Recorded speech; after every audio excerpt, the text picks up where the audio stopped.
सर्वमङ्गलमाङ्गल्ये शिवे सर्वार्थसाधिके शरण्ये त्र्यम्बके गौरी नारायणी नमोऽस्तुते। नमस्तेऽस्तु महामाये श्रीपीठे सुरपूजिते शङ्खचक्रगदाहस्ते महालक्ष्मी नमोऽस्तुते। नमस्ते गरुडारूढे कोलासुरभयङ्करी सर्वपापहरे देवी महालक्ष्मी नमोऽस्तुते।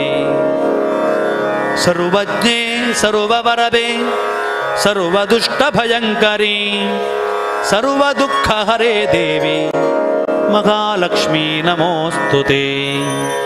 सिद्धिबुद्धिप्रदे देवी भुक्तिमुक्तिप्रदायिनी मन्त्रमूर्ते सदा देवी महालक्ष्मी नमोऽस्तुते। आद्यन्तरहिते देवी आदिशक्तिमहेश्वरी योगज्ञे योगसम्भूते महालक्ष्मी नमोऽस्तुते। स्थूलसूक्ष्ममहारौद्रे महाशक्तिमहोदरे महापापहरे देवी महालक्ष्मी नमोऽस्तुते।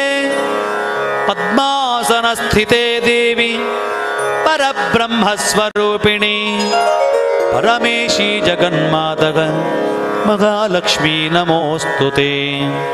श्वेताम्बरधरे देवी नानालङ्कारभूषिते जगत्सिते जगन्मातः महालक्ष्मी नमोऽस्तुते। महालक्ष्म्यष्टकं स्तोत्रं यः पठेद्भक्तिमान् नरः सर्वसिद्धिमवाप्नोति राज्यं प्राप्नोति सर्वदा। एककाले पठेन्नित्यं महापापविनाशनं द्विकालं यः पठेन्नित्यं धनधान्यसमन्वितः त्रिकालं यः पठेन्नित्यं महाशत्रुविनाशनं महालक्ष्मीर्भवेन्नित्यं प्रसन्ना वरदा शुभा। सर्वमङ्गलमाङ्गल्ये शिवे सर्वार्थसाधिके शरण्ये त्र्यम्बके गौरी नारायणी नमोऽस्तुते। नारायणी नमोऽस्तुते।